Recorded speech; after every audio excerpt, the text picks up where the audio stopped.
Mirëmbrëma të nderuar shikues. Sonte në edicionin qendror të lajmeve në Radio Televisionin e Kosovës, ndër të tjera do të ndiqni. Nisi etapa e re e bisedimeve në Bruksel. Delegacioni shtetëror i Kosovës rikonfirmon se taksa ndaj Serbisë nuk hiqet. Minatorët e Trepçës vazhdojnë grevën në ditën e 6 të tyre, nëse nuk u plotësojnë kushtet, kërcënojnë me skalim të situatës. Vetëvendosje ka dorëzuar kallëzim penal kundër kryetarit të Prishtinës. Komuna këtë e konsideron tendencë politike. Ish komandanti UÇK Sulejman Selimi vazhdon të ketë probleme shëndetësore, mbrëm u dërgua në QKUK.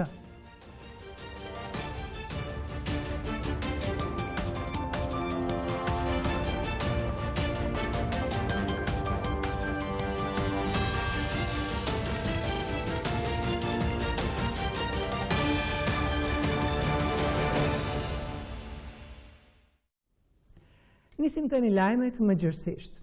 Sot ka nisur një fazë re e bisedimeve.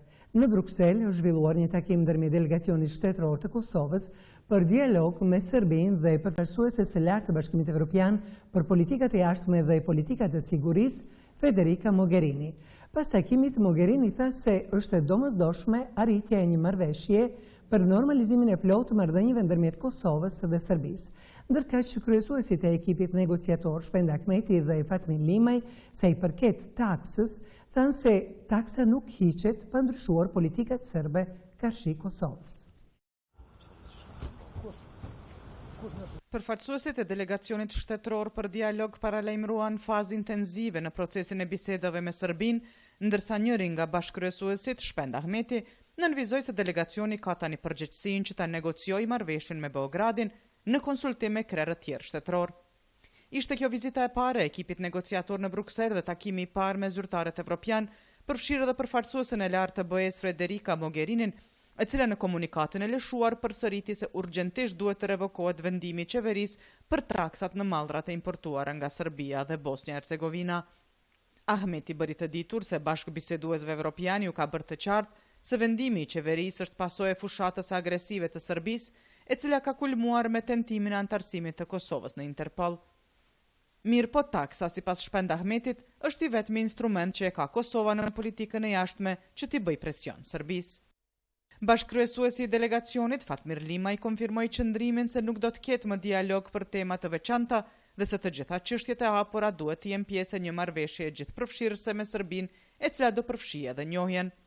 Në ka më dialog me temat veçanta me shumë Prishtinë ose në Beograd dhe mos më implementuar si marrëveshje. Jemi të interesuar me rau i di për shumë marrëveshje, tema të hapura, po duhet të jetë gjithëpërfshirje, një marrëveshje e cila në zemrën e saj e ka njohjen reciproke.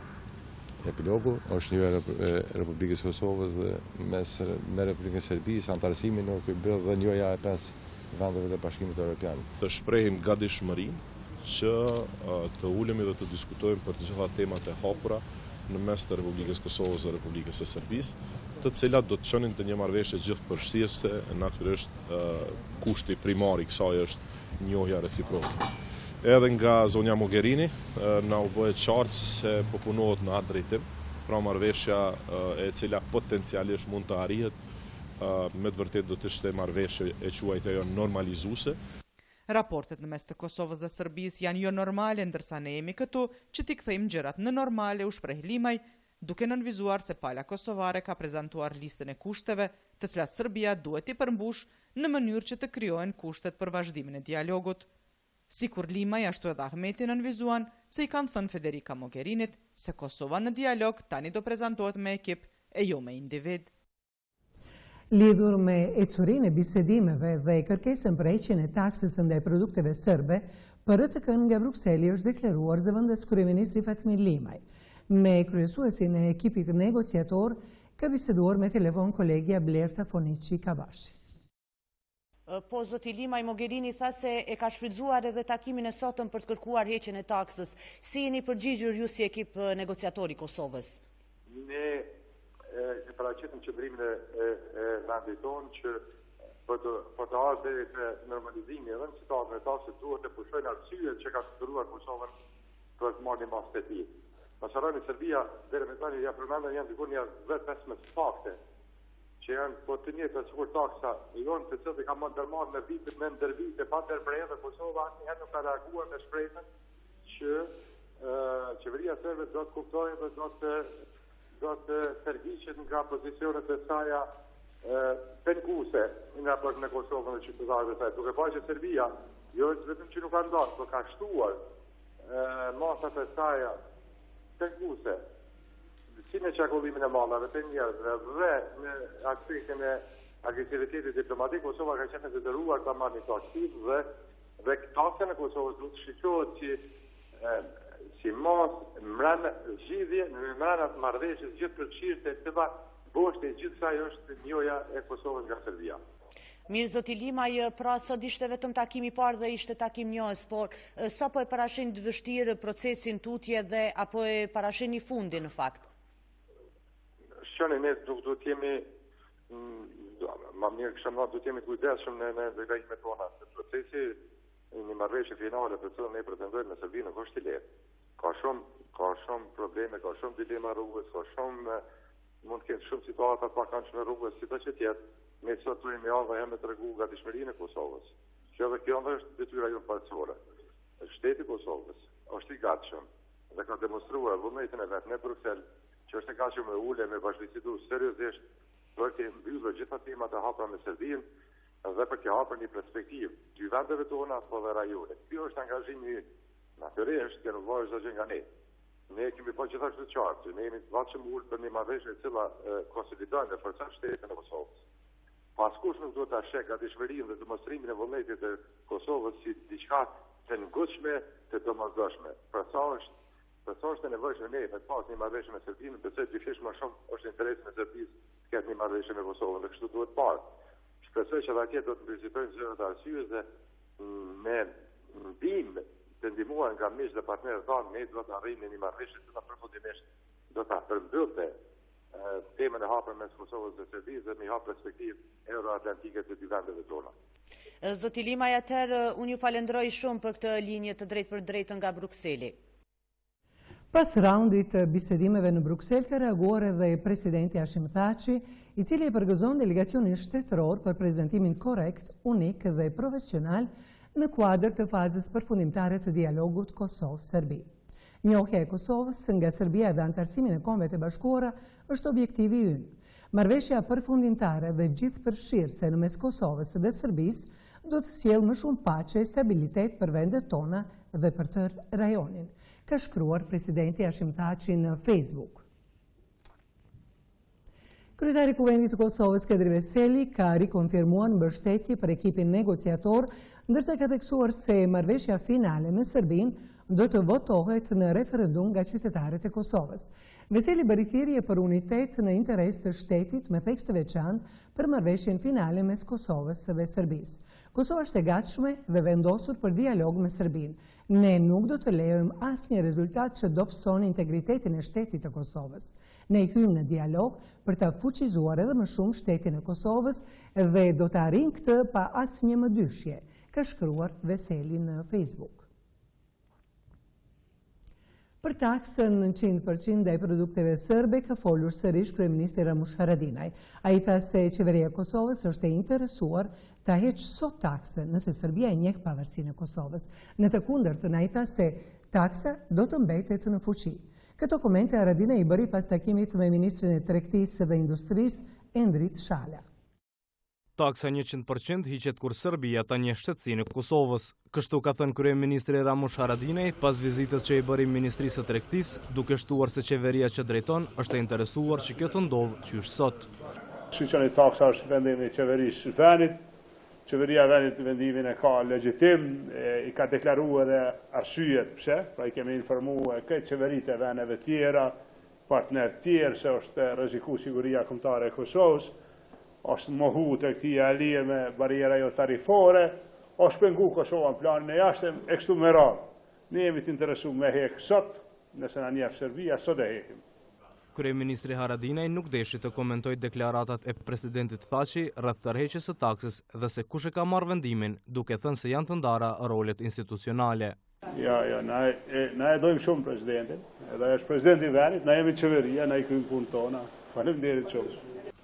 Kryeministri gjatë takimit me të parën e Ministrisë së Tregtisë u njoftua nga ky i fundit me lajme të mira, siç tha, pasi për pak ditë pritet të shpallen investitorë strategjik me gati 2 miliard euro në sektorin e turizmit, energjisë, por jo vetëm. Deri me tash në Ministrinë e Tregtisë kanë ardhur ofër 11 investitorë strategjik.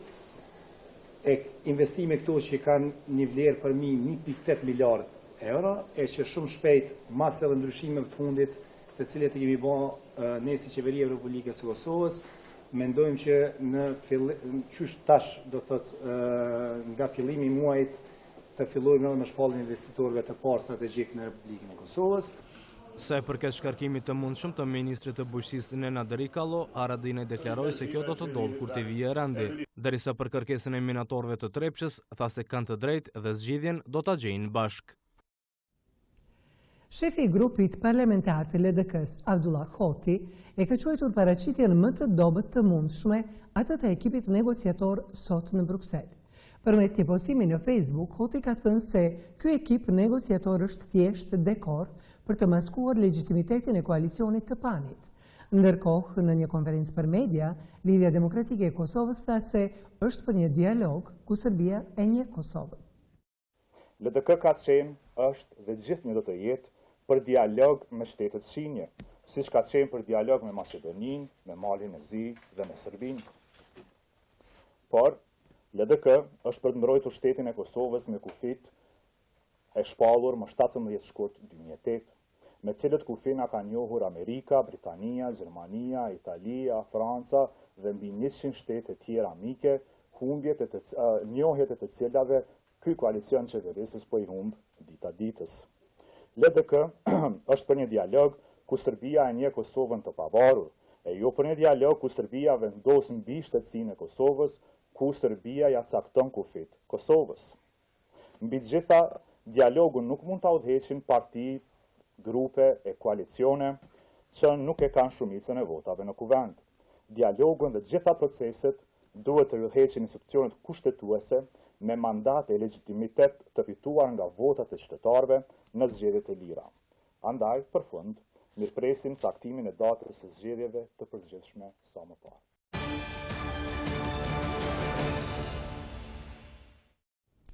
Presidenti Hashim Thaçi e ka shpallur 2019 si vit të NATO-s në Kosovë. Presidenti Thaçi ka thënë se si vit shënohet 20 vjetori i intervenimit humanitar të NATO-s në Kosovë. Intervenim ky që kishte ndodhur pas masakrave, spastrimit etnik dhe krimeve të forcave serbe mbi popullatën civile në Kosovë, si dhe pas dështimit të përpjekjeve diplomatike botërore për gjetjen e një zgjidhjeje paqësore për Kosovën.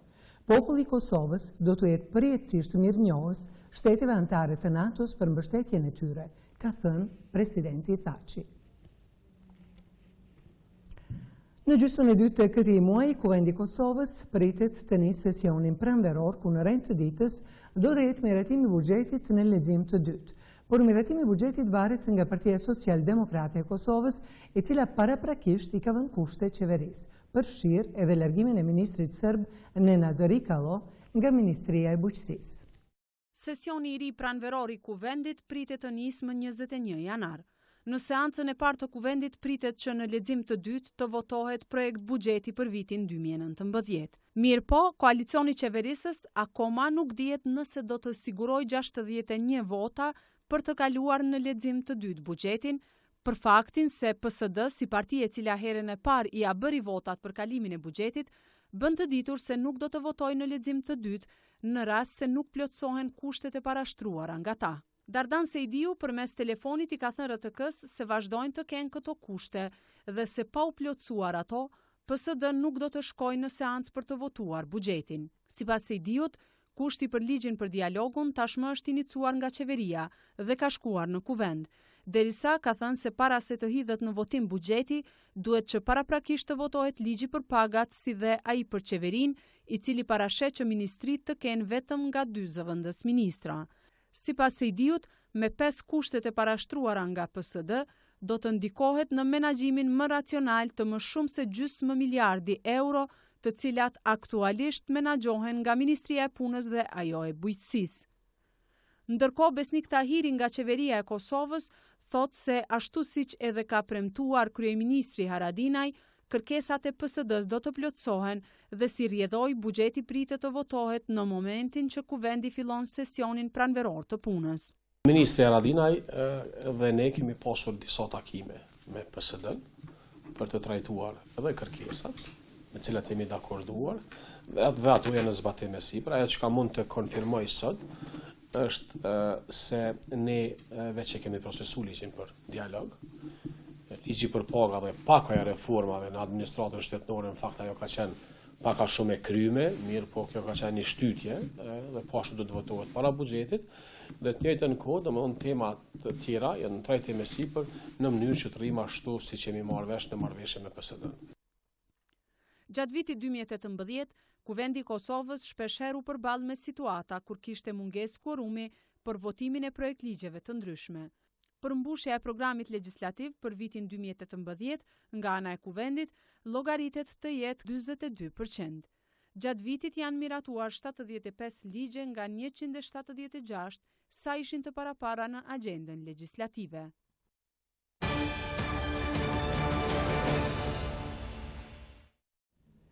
Ish komandanti UÇK Sulejman Selimi po vazhdon të ketë probleme shëndetësore.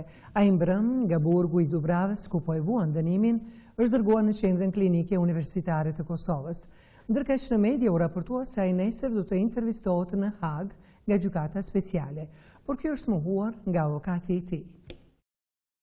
Ish komandanti i UÇK Sulejman Selimi, për shkak të keqësimit të gjendjes shëndetësore, gjatë natës së kaluar nga burgu i Dubravës është dërguar në QKUK. Selimi ka qenë i shtrirë në spital edhe para disa ditëve për të kthyer më pas në burgun e Dubravës, por të njëjtit i është keqësuar sërish gjendja.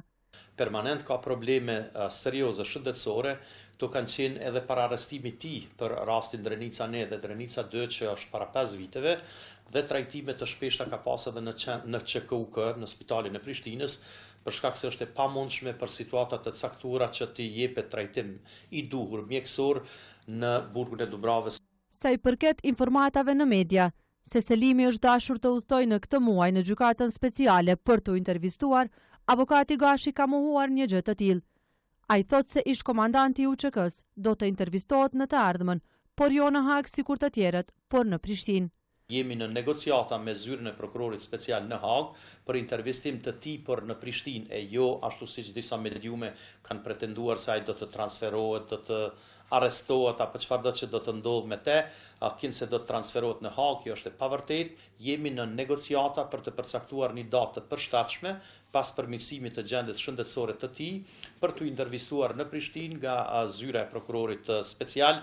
Sipas avokatit Tom Gashi, ish komandanti Selimi ka 6 muaj që përmbahet padrejtisht në burg. Ai insiston se lënda e tij po zvarritet për qëllime politike. Vazhdojmë me lajme të tjera. Minatorët e Trepçës kanë paralajmëruar eskalim të situatës në rast të mos përmbushjes së kërkesave të tyre gjatë ditëve në vijim. Në ditën e 6 të greves kanë potencuar kërkesat e tyre siç janë arritja e pagave për 20%, mosfunksimi i punëtorëve të rinj pa konkurs, takimi i menjëhershëm me bordin e minatorëve, si dhe përmbushja e kërkesave të tyre të bëra më parë, ndonëse kanë edhe kërkesa të tjera. E ti nga e ai ha, ty bën shkon kështu. Si ka rinit qetë, për krojën e kemi pejtona unëve, greva vazhdo sot qështu nesa, a dolim rrugë, a him shelum, atje desum, atje poshtë e shumë e bojmë bashkë. Kështu është shprehur kryetari i Këshillit Grevist të Minatorëve Ferit Neziri pas takimit që ka pasur me menaxhmentin e Trepçës. Në këtë takim grevistët nuk kanë mundur të gjejnë zgjidhje për kërkesat e tyre. Buxhetin të pagën për 20%, unë nuk kam mundësi, se s'kam buxhet. Jam probleme të tyre, nuk mund me merr me perë ose me përgjigjet civilisë. Po nuk e shoh tash në punët e tyre kanë obligimet e veta, çdo kush përgjigjet për punët dhe obligimet e veta. Nuk gjet të mirë kuptoj ata se do të japin përgjigjen nesër. Grevistëve u ka dhënë përkraje kryetari i BSPK-s Avni Ajdini dhe kryetari i sindikatës së Trepçës, Shoqëri Sadiku. Ata i kanë quajtur kërkesat e tyre të arsyeshme. Kërku nga qeveria që të vi para jush dhe me dialog të zgjidhin problemet për të realizuar drejtat e punëtorëve. Për ndryshe, nuk isha pas dëshirë që situata të na eskaloj. nëse eskalon situata, nuk do t'janë vetëm minatorët, po do t'i bashkangjitën edhe punëtorët të tjerë të Republikës Kosovës. Janë kërkesa 4 realisht, është rritja pagës prej 20%, është kërkesa që mos bëhet punësim pa konkurs, në mënyrën trepça, kërkesa tjetër është që bordi trepçës se kanë kërku minatorë të jetë në pranin e minatorëve, për ndryshe nëse ata deri me tash nuk kanë qenë në pranin e minatorëve, atë bord nuk e njohin minatorë, dhe kërkesa e 4 ka qenë që kërkesat e greves, që kanë qenë greves të korrikut, që ka qenë një greve pezulluar, të realizohen.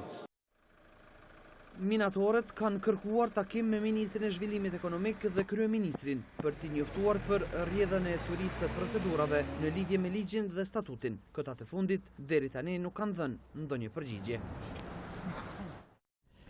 E në Prishtinë, një grup i ish luftëtarëve të UÇPMB-s nga zona e Karadakut kanë protestuar para objektit të qeverisë së Kosovës, duke kërkuar statusin e veteranit të luftës.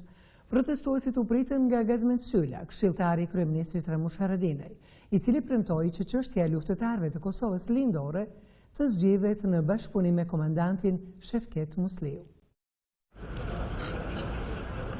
Në mënyrë paqësore, ish luftëtarët e UÇPMB-s nga zona e Karadakut kanë ardhur para qeverisë së Kosovës për të protestuar për mosnjohjen e statusit të veteranit. Qysh nuk kena me pas statut, shokët e me gëzojnë, janë shokët e me gatshëm mi dërzuar ato libreza që se gëzojnë shokët e vetë. E për të përkrahur bashkëluftëtarët e tij nga Zvicra ka ardhur edhe Feriz Deliu, i njohur si komandant Kabashi. Mua më të më interesu që kjo pjesë që kanë metën, që janë konë barabar me mu, janë konë krah me mu, du më konë barabar të mu, se të lypë kur gjo ma shumë. Çka ju ka qitë sot në protestë? Sot, me njoftu qeverien, po dhe popëve në ta dhe, se këta janë tri, ta janë konë vjatë por atë frontit, nuk kanë qenë për kafe, nuk kanë bo pazare, ta janë barabart me mu. Protestuesit u pritën në takim nga Lajmet Sylla, këshilltari i kryeministrit Haradinaj, i cili u premtoi një takim me gjithë eprorët e UÇPMB-s në Kosovën lindore për të bërë një zgjedhje për gjithë ish luftëtarët atje. Nëse këta nuk e gëzojnë statusin, të jepet një rrugë zgjidhje, ashtu si e jep ligji, s'po ku të regjistrohen në databazat e shtetit Kosovës që këta kanë bërë luftë. Unë do të jap dorësh për statusin tim. Unë kam qenë luftëtar i lirisë dhe do të jem edhe në mbrojtje të gjithë bashkëluftëtarëve. Se detyrën që kam pas në krah me çta bashkëluftëtarë. Edhe sidoqë që të jetë, na e kemi komandant edhe njerë po përsëris, komandant i shtabit përgjithshëm të UÇPMB-s, është Shefket Musliu. E këta ish luftëtar të cilëve nuk po u njihet statusi i veteranit, thonë se zgjidhje mund të bëjë vetëm komandanti i shtabit të përgjithshëm të UÇPMB-s, Shefket Musliu. Ministria Sërbe e Punëve të Brendshme po i shlyen shqiptarët e luginës së Preshevës nga regjistri civil, duke u mohuar votimin në zgjedhje dhe marrjen e dokumenteve personale, letër njoftimeve dhe pasaportave. Kjo metodë e re po konsiderohet si metodë e re për spastrimin etnik të shqiptarëve në Serbi. Dukuria e shlyrjes së qytetarëve shqiptar nga ana e Ministrisë së Punëve të Brendshme të Serbisë nga regjistri civil përkundër reagimeve të shumta, jo që nuk është ndalur, por po vazhdon edhe më tej. Tani në një formë më ndryshe, duke mos ia vazhduar dokumentet personale të udhëtimit, siç janë letërnjoftimet dhe pasaporta, qytetarëve për të cilët mendohet se nuk janë banor rezident në Lugin. Përfaqësuesit politik dhe institucional në reagimet e tyre, metodat e tilla i kanë vlerësuar si tendencë për ndryshime demografike dhe presioni qeverisë së Serbisë. Iniciativa e Ministrisë së Punëve të Brendshme për shlirjen sidomos të pjesëve të banorëve të Malësisë Bujanovcit, Karadakut, Preshevës, që 99 në Prishtinë dhe dhunën policore ishin dërguar nga shtëpitë e veta, por ka dhe raste që njerëz që punojnë, janë të inkuadruar në punë në Kosovë, shlihen në kohëve të fundit. Kjo disa herë kemi potencuar se është në kundërshtim me ligjet aktuale të Serbisë, është një diskriminim i hapur që shteti e bën. Qëllimi dhe prabaskena dihet është tërësisht tendencioze që me kriju elementin e pasigurisë, me ishtë vendos shqiptar dhe me defaktorizu dhe me depopullu luginën e Preshevës. Sipas avokatit Naser Arifi, janë 3 ligje të cilët e përcaktojnë çështjen e shtetësisë së një qytetari: ligji mbi vendbanimin, ai mbi letërnjoftimin dhe ligji mbi pasaportën. Dukuria e shlyrjes së qytetarëve nga regjistri civil, sipas Arifit, është veprim antikushtetues i Ministrisë së Punëve të Brendshme. Nëse organi i punëve të brendshme bën pasivizimin e vendbanimit, është i obliguar që t'ja caktojë vendbanimin personit diku ku mendon se ai jeton ose ku mendon se duhet t'i caktohet. Në këto raste mundet të caktohet në qendrën për punë sociale, ose diku tjetër, edhe si mbas mendimin tëm është antiligjore marrja ose pasivizimi i vendbanimeve qytetarëve të Preshevës, të cilët kur nuk janë shpërngulur nga Presheva. Për këshillën e të drejtave të njerëzit, ky veprim i stacioneve të policisë në Preshevë, Bojanoc e Medveç është në kundërshtim me të drejtat themelore të njerëzit. Serbia po tenton ta ndërrojë përbërjen demografike të luginës së Preshevës. Shumica e qytetarëve që jetojnë në Kosovë kanë patueshmërinë lugin dhe paguajnë taksa shtetit dhe është e pakuptim shlyerja nga evidenca duke mos ia vazhduar afatin e vlefshmërisë së dokumenteve personale. Heqja e qytetarëve shqiptar prej regjistrit civil nga ana e policisë serbe në Preshevë, Bojanoc e Medveç nga përfaqësuesit politik dhe institucional kërkohet të ndërprehet urgjentisht, ndërsa vlerësohet e pabazë dhe tendencioze.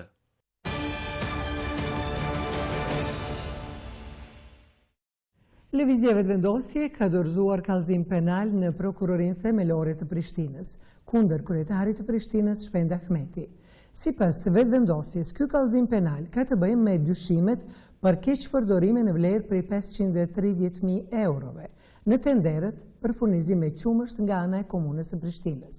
Ky pretendim i vetëvendosjes hedhet poshtë nga kompania dhe komuna. Dega e vetëvendosjes në Prishtinë ka dorëzuar kallëzim penal ndaj të parit të kryeqytetit Shpend Ahmeti për keqpërdorim të detyrës zyrtare dhe për lidhje të kontratës së dëmshme me shkollat.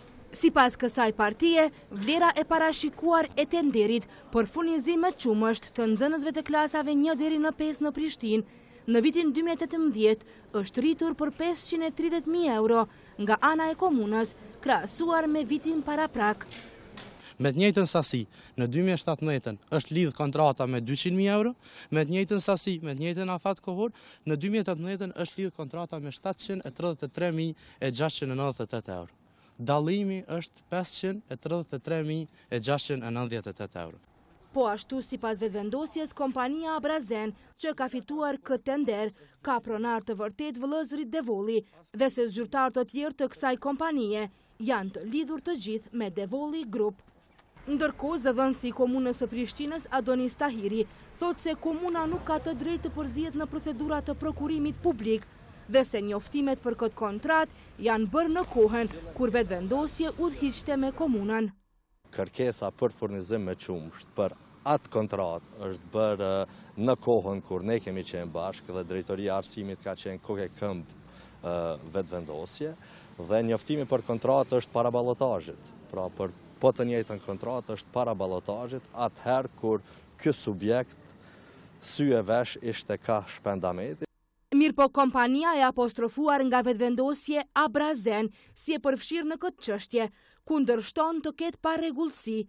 Sipas përfaqësuesve të kësaj kompanie, në tenderin e parë kanë konkuruar me çmim të subvencionuar, me përgjysmim të çmimit real.